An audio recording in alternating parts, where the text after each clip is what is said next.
제가 오늘 드리고자 하는 말씀은 저는 건축가고요. 저 건축 공간하고 실제로 이제 사람들의 어떤 심리적인 반응하고의 관계를 제가 그동안 작업한 거를 중심으로 좀 말씀을 드리려고 합니다. 좀 서스테이너블하다는 게 이제 요즘에 근간의 화제인데 건축 쪽에서는 이제 서스테이너블 디자인이라는 게 여러 가지 내용들이 많이 있어요. 근데 일단 그런 걸 이제 설명드리기 전에 건축가들이 하는 일들 뭐 다들 잘 아시겠지만 얼마 전에 종영한 이제 신사의 품격 뭐 다 보셨겠죠? 아닌가? 네, 거기서 이제 그 장동건 씨가 아주 건축가의 환상적인 모습을 많이 연출을 해주셨고 나름 굉장히 드라마틱한 상황들을 많이 말씀을 해주셨습니다. 이제 현실은 실제로 그렇지 않고요. 이건 그나마 좀 젊을 때 사진이라서 좀 난데 그 건축가가 무엇을 하는 사람이냐 하면 이제 다들 아시다시피 집을 짓는 사람이죠. 집을 짓는 사람이고 그 집이라 하면 우리가 마음속에 집 할 때 이제 떠오르는 어떤 형상이 있죠. 그걸 이제 우리가 유형학이라고 그러는데 그 아이들이나 어른들이나 집 하면은 이러한 어떤 박공의 이런 형상을 생각하죠. 그래서 제 초반의 작업들은 이런 어떤 유형에 관한 것들을 직접적으로 재현하는 것을 많이 했습니다. 이건 이제 용인에 있는 이제 주말 주택인데 그냥 누구나 쉽게 이해할 수 있는 거, 굉장히 명확한 것, 이제 그런 걸 중심으로 작업들을 진행을 했었어요. 이제 한 8천만 원 정도 가지고 하면 굉장히 저렴한 집이죠. 그리고 이건 어떤 모 기업에서 이제 그 주택 홍보관을 부탁을 해서 했던 건데 이것도 마찬가지로 주택 홍보관이니까 이 집이라고 하는 유형학적인 특성을 중심으로 얘기를 했었습니다. 그래서 그 보시는 것처럼 집의 단면을 이렇게 잘라놓은 듯한 것에서 이제 사람들의 생활을 엿볼 수 있는 것 같은 그런 재미, 그걸 이제 플라스틱 커튼을 이용해가지고 만든 작업이었는데 이건 나름대로 이제 건축에서 플라스틱이라는 소재를 쓰지 않지만 이제 초반에는 어쨌든 명확하게 커뮤니케이션 하자. 그게 사람들과 어떤 반응이 있을 것이다라는 생각을 하는 와중에 좀 더 다른 생각을 하게 됐습니다. 이 무슨 건물인지 아시겠죠? 이거는 이제 교회죠. 제가 한 건 아니고요. 그리고 이거는 학교입니다. 그리고 이거는 좀 어려운가요? 이거는 관공서예요. 이제 관공서는 이렇게 중앙을 중심으로 정확히 좌우 대칭으로 하고 뭐 그런 게 있어요. 그래서 뭐냐면은 명확하다는 거는 우리가 굉장히 익숙한데 명확하다는 거가 갖고 있는 폐해가 뭐냐? 건물이 그냥 사람들이 그냥 받아들일 수만 있지 그다음에 커뮤니케이션 할 수 없는 거죠. 그냥 정지되어 있는 겁니다. 거기서 결정적인 원인으로 결정적인 단서를 제공해주고 사람들은 거기서 더 이상 반응하지 않습니다. 그래서 생각하게 된 거는 모호성이라는 개념을 많이 생각하게 됐어요. 그러니까 애매한 거에 대해서 사람들이 말들이 많거든요. 뭐뭐 같더라라는 거로 인해서 이제 벌어지는 여러 가지 다양한 커뮤니케이션이 도시 안에서 일어나는 것은 어떨까 이제 이런 쪽에 많이 관심을 갖게 됐습니다. 그래서 지금 보시는 거는 이건 이동에 있는 작은 갤러리인데 이건 이제 나름대로 열심히 하고 난 다음에 이게 좀 지나서 신문에 대문짝하게 나왔는데 그게 뭐였냐면은 우리 동네에 냉장고가 나타났어요. 뭐 이런 기사로 나온 거죠. 그래서 아니 이게 이게 웬 회계망측한 소리인가? 또는 UFO가 착륙했어요. 뭐 이런 식으로 막 기사들이 나오는데 이제 건축가로서 뭔가 좀 이렇게 멋있는 기사가 나올 줄 알았는데 사람들이 그걸 반응하는 방식이 저마다 각각 다른 생각을 하는 거죠. 이게 뭐뭐 같더라. 이거는 현대미술관에 이제 초청 전시를 했던 건데 아주 마이크로 뮤지엄입니다. 마이크로 뮤지엄인데 이건 FRP라는 소재를 이용해서 이제 만든 겁니다. 근데 이것도 이제 나름대로 이 각각의 부품들이 다 이렇게 의자로 전용돼서 스트레이트 퍼니처가 될 수 있는 개념들인데 이것도 딱 했더니 그 다음에 나오는 기사들이 현대미술관에 치즈가 나타났어요. 뭐 이런 얘기 또 스펀지가 나타났어요. 다 나타났다고 그래요. 그리고 좀 상상력이 있으신 분은 젖소라고 하는 분도 있었는데 그건 왜 그런지 잘 이해가 안 되지만 어떤 사람들이 자기 나름대로의 생각을 투사한다는 게 중요했고 적극적으로 반응하는 걸 느꼈습니다.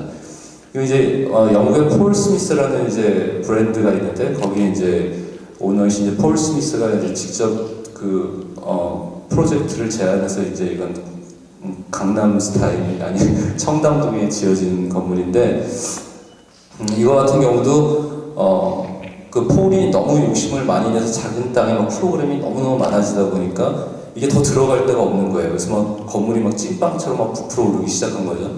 근데 이걸 하는 가운데서도 어쨌든 그 모호성을 중심으로 사람들하고 도시 안에서 공간과 건축물이 서로 이렇게 인터랙트 할 수 있는 가능성을 좀 보자라고 해서 이제 이 부풀어 오른 형상들을 가지고 했더니 이건 또 마시멜로 같다, 뭐 또는 이빨 같아, 뭐 이런 것부터 시작해서 멍게도 나오고요. 여러 가지 다양하게 사람들이 건물에 이제 투사를 하기 시작합니다. 프로젝션이라고 하죠. 이거는 최초로 폴리카보네이트라는 소재로만 이루어진 이제 그 레비안 갤러리라는 프로젝트인데 이거 같은 경우도 사람들이 이게 뭐지? 그럼 와가지고 막 이제 두들겨 보기 시작합니다. 이제 소재가 폴리카보네이트로 된 건물을 못 봤으니까 하고 이거 뭐 또 뭐뭐 같더라 뭐 어쩌고저쩌고 하다가 이제 밤에 조명이 켜지면은 이게 약간 이게 조각꽃처럼 됩니다. 패브릭처럼 보이는데 그러니까 이제 패브릭 같아 뭐뭐 같아. 그러니까 사람들이 어떤 건물이 갖고 있는 궁극적인 기능보다는 어떤 그 도시 안에서 이게 어떤 형상을 갖고 있느냐에 따라서 상당히 그 진부한 도시 생활 내에서 뭔가 이렇게 이야기거리를 만들어가는 걸 보고 그 스토리 제너레이터로서의 어떤 공간이 갖는 힘이 있구나라는 걸 느꼈습니다. 이것도 이제 지금 보시는 것도 이것도 이제 청담동에 지어진 건물인데 이거는 이제 모 그룹의 어떤 무슨 파티 플레이스예요. 근데 이것도 뭐 목련 같더라. 근데 제가 처음부터 어떤 목련을 형상화해야지 뭐 이렇게 하는 건 아니고 이제 사람들이 자기들이 붙이고 싶은 대로 붙이는 거죠. 목련 같아. 이건 다 돌로 이루어진 건물입니다. 또 딴 데서 보면 또 바위 같아. 뭐라고 하면서 일단 반응을 하기 시작한다는 데서 상당히 흥미를 느꼈는데 그 다음에 좀 더 적극적으로 이제 오늘 말씀하신 연사분들이 다 이제 인터랙트라는 단어를 많이 쓰시는데 마찬가지로 이제 공간이 그럼 좀 더 적극적으로 이제 인터랙티브하게 가는 방향은 뭐가 있나 이제 이런 것들을 좀 생각을 해보게 됩니다. 그 요즘 상품에서는 그 감성 터치라든지 뭐 이런 개념들이 많이 나타나면서 이 스마트 키 같은 거 가지고 차로 접근하면 자동적으로 이렇게 불 들어와서 주인님 오셨어요? 그럼 저기 불 비춰주고 뭐 이런 제품군들이 많이 있죠. 왠지 사람들이 자기가 환대받는 듯한 느낌이나 또는 이렇게 케어받는다는 느낌에 대해서 상당히 반응을 보이기 시작합니다. 이 제품은 사실 망했는데 소니의 에이보라고 하는 이제 로봇 장난감이죠. 그래서 뭐 주인 졸졸 쫓아다니면서 뭐 이메일 읽어주기도 하고 뭐 이렇게 뭐 만져주면 뭐 꼬리도 흔들고 뭐 이러는데 전 처음에 이걸 보면서 이게 현대인들이 정신병이 걸렸구나. 이걸 강아지라고 말이야. 가지고 다니는 사람도 제가 봤는데 조수석에다 딱 태워놓고 말도 걸어요.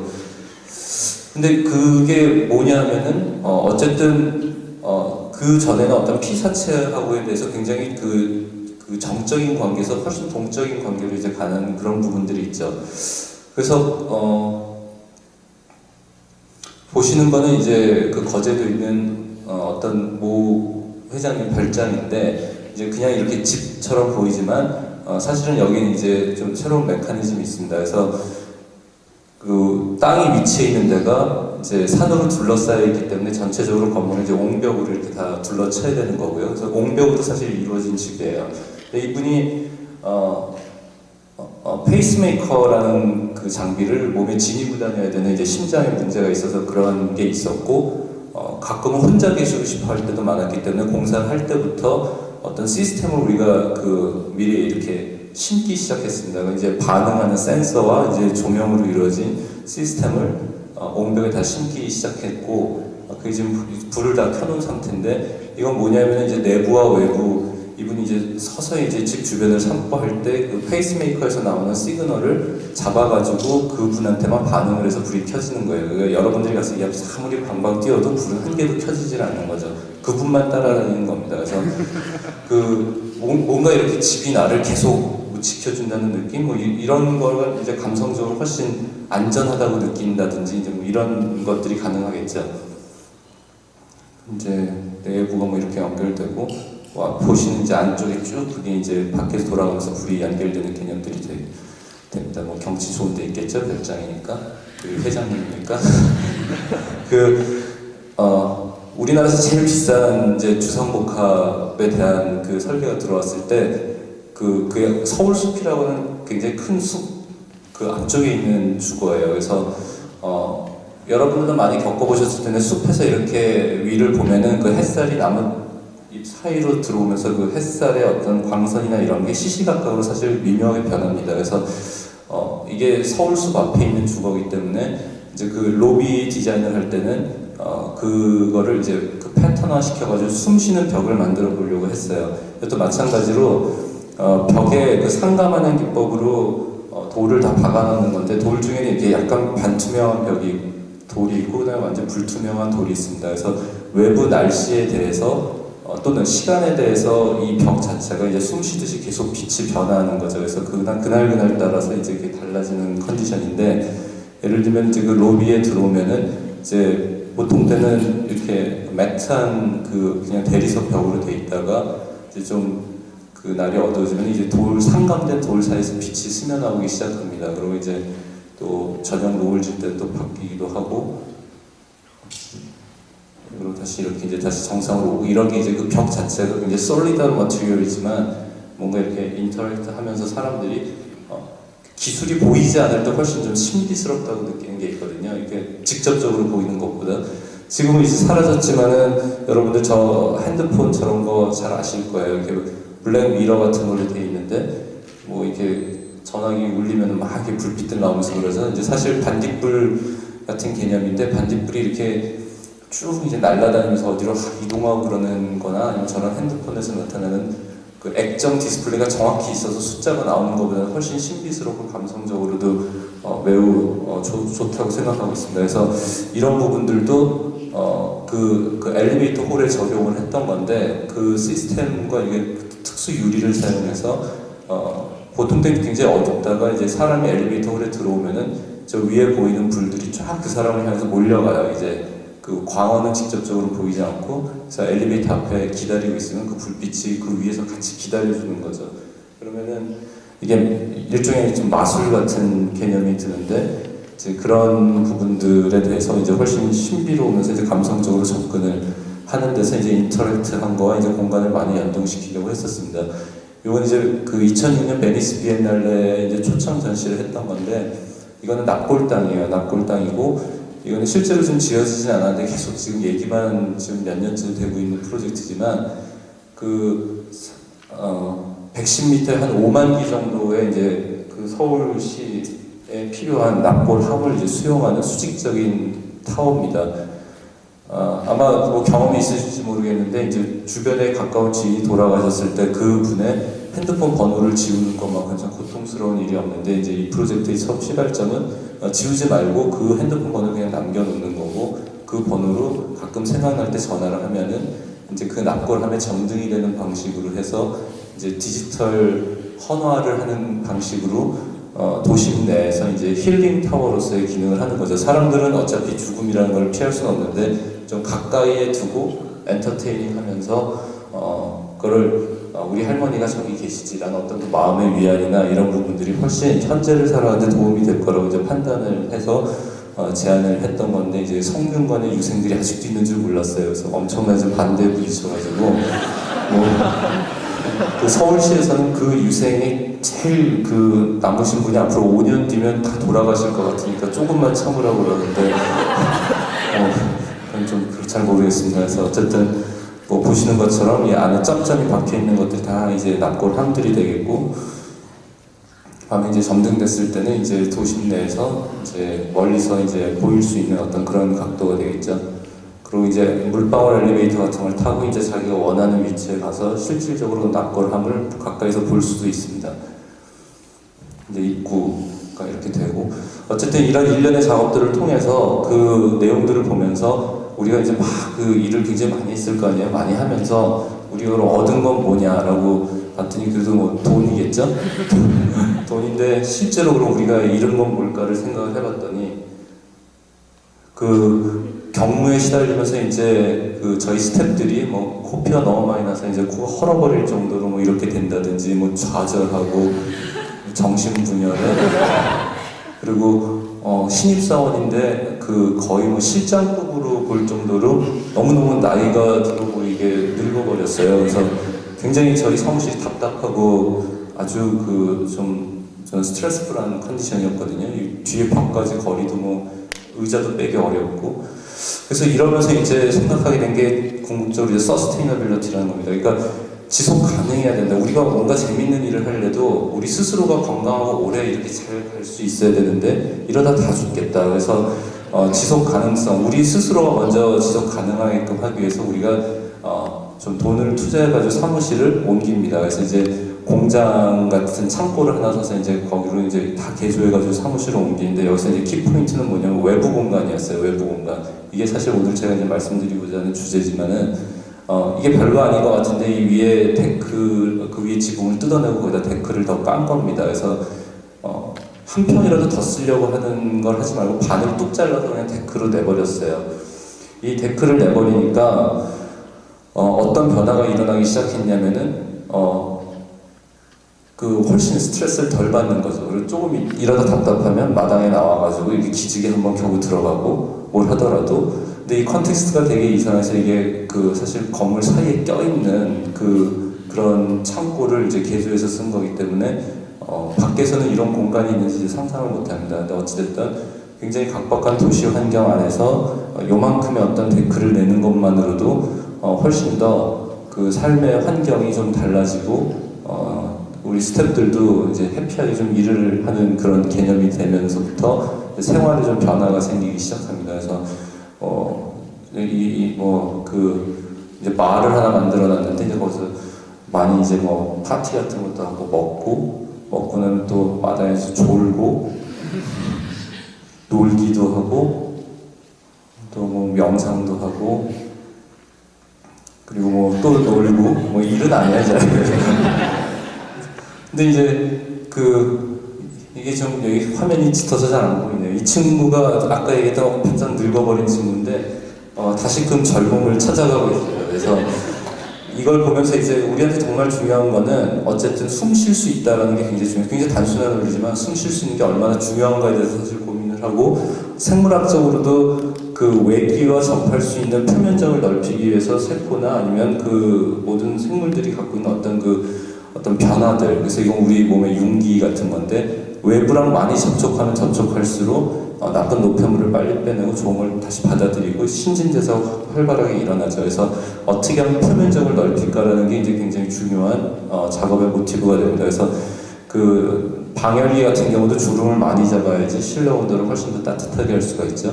우리가 건물을 하나 지을 때 다들 이렇게 지으려고 해서 맥시멈 커패시티라고 해가지고 볼륨을 최대로 해서 다 한 편이라도 다 써야 된다.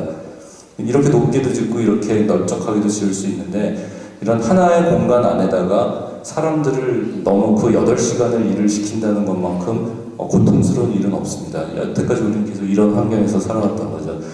근데 우리는 이제 건물을 그렇게 하지 말고 슬라이스를 치고 분동하고 나누고 어쨌든 용적률은 같이 올라갈 수 있게끔 같이 맞춰주는 방법에 대해서 연구를 하기 시작하고 그 사이사이 잘라준 부분에다가 다 이제 외부 공간들을 집어넣어주면서 벽면의 녹화라든지 전체적으로 지붕까지 덮어서 아예 그 안에서 이게 환기와 채광과 그 다음에 공간을 바로 열면은 창가 옆에 앉을 수 있는 환경을 만들어주는 거죠. 그래서 이제 뭐 이게 현상 설계에서 이제 당선됐다 아닌데 이제 건물들이 하나로 지은 게 아니라 여러 개 분동 방식으로 해서 표면적을 넓혀주고 이제 세월이 지나면서 이제 담쟁이가 점점 자라서 건물이 들어가는 겁니다. 이게 이제 준공된 거고 자세히 보시면 그 틈이 곳곳에 있는데 이 틈이 다 이제 직원들이 사무공간에서 나와서 이제 이건 어떤 사옥이에요. 그 행복나눔재단이라는 데인데 나와서 이제 소위 호흡할 수 있는 그런 장소를 제공해 주는 거죠.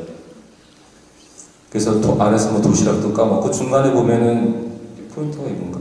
뭐 이런 공간들 다 숨 쉴 수 있는 공간들이 전부 다 곳곳에 있습니다. 그래서 도시락도 까먹고 얘기도 하고 여기는 이제 회의실인데 회의실에서 뭐 하다가 지루하면 나와서 그거 하다가 다른 방으로 도망도 치더라고요. 그래서 뭐 옆으로 숨을 공간이 많은 거죠. 뭐 여기서 뭐 하기도 하고 여기서 또 얘기하기도 하고 그러니까 곳곳이 그냥 이렇게 언제든지 자기가 나갈 수 있다. 근데 실제로 많이 안 나가더라도 나갈 수 있다는 가능성만으로도 그들의 스트레스는 거의 굉장히 줄어듭니다. 그래서 이 한남동에 있는데 이제 이렇게 해서 들어가는 건물들이 있고 이제 그동안 오피스 빌딩을 하면서는 그래서 그 이후로 생각이 바뀌어서 전부 다 외부 공간에 대해서 굉장히 집착을 하게 됩니다. 이것도 그 일환인데 구조는 원래 다 안쪽에 있어야 되는데 구조를 전부 다 밖으로 뺀 거예요. 구조를 다 빼면 구조하고 실제 본체 사이에 이제 유격이 생기니까 그 사이에다가 외부 공간을 만들어주는 거죠. 이게 어떤 회사의 사옥인데 이렇게 구조를 다 빼고 구조와 본체를 연결하기 위한 얘들도 다 구조가 되겠는데 이 부분 이제 발코니로 활용을 해서 모든 사무실에서 다 각 층마다 2개씩 나올 수가 있습니다. 그래서 위에서 보면은 이제 전부 다 아래층까지 데크에 다 나와서 얘기도 하고 담배도 피우고 뭐 하는 거를 회장님 방의 데크에서 보면 다 보여요. 이렇게. 전 사무실 옆에 외부 공간을 두고 있다는 건 굉장히 낭만적일 수 있어요. 지금 거의 이제 지어지고 있는 과정이고요. 외부에서 본 모습은 이제 이 구조체를 다 밖으로 뺀 거고 이제 그 사이에 이제 보면 아직 마감을 안 했는데 이런 데가 다 데크죠. 그래서 여기에서 내려다 보면은 사무실에서 이제 바로 나와서 이제 숨 쉴 수가 있습니다. 뒤에서 본 모습은 회의실 곳곳에 있는 회의실마다도 다 이제 외부 공간이 있는 거고요. 이건 이제 마지막으로 지금 한남동에 이제 지으려고 준비 중인 건데 문제는 뭐냐면 이런 공간에서 외부 공간을 만드는 건 사실 굉장히 쉽지 않아요. 왜냐면 법이 너희들 여기 외부 공간 이렇게 만들어서 나중에 여기 창 이렇게 돼가지고 실내로 전용해서 쓰려고 그러지? 라고 이제 해서 공무원 아저씨들이 절대 허락을 안 해줘요. 이건 너희들이 다 이거 외부 공간이라고 해놓고 내부 공간이라고 쓰려고 하는 거 우리는 안다. 그래서 이제 허가를 안 해주니까 다 틀기 시작했어요. 이걸 왜 틀었냐면은 서로 이렇게 비껴가게끔 다 틀면은 이런 모양으로 되는데 여기가 지금 다 테라스거든요. 다 테라스를 다 넣어준 거예요. 그리고 이제 공무원하고 얘기하기를 보슈 이렇게 되는데 당신이 여기 샤시를 정말 칠 수 있으면 내가 1,000만 원 드리겠다고. 샤시를 칠 수 있겠습니까? 이제 그건 거죠. 이거 칠 수 있겠어요? 샤시를? 이 사람이 이것들 봐라? 그래서 결국 이제 이게 법 면적에서 빼는 걸로 인정이 되고 이 면적만큼을 다 뒤에 붙여줘서 실질적으로 지을 수 있는 건물보다 더 커 보이는 거죠. 하지만 다 외부 공간이 있어서 발코니에서 다 그걸 할 수 있습니다. 이거는 이제 뭐처럼 보이시는지 모르겠는데 이건 주택이 아니고 사실 아파트예요. 이 아파트도 지금 여기 제가 요즘 관심 갖고 하는 프로젝트인데 공동주택이 발코니가 1,500이 나와 있습니다. 1.5m. 1.5m에서 발코니 확장을 다 하죠. 사람들이 확장을 해서 자기네 공간을 실내로 전용해서 씁니다. 근데 이건 저는 그 1,500이라는 1.5m의 발코니 사실상 아무 쓸모가 없어요. 쓸모가 없는 공간을 주고 그걸 확장하라고 이거 얼마나 어리석은 짓인가. 모든 아파트에도 다 마당이 있을 수 있고 그 데크를 주고 복층형으로 만들어주면은 안쪽까지 채광이나 이런 데도 전혀 문제가 없습니다. 그래서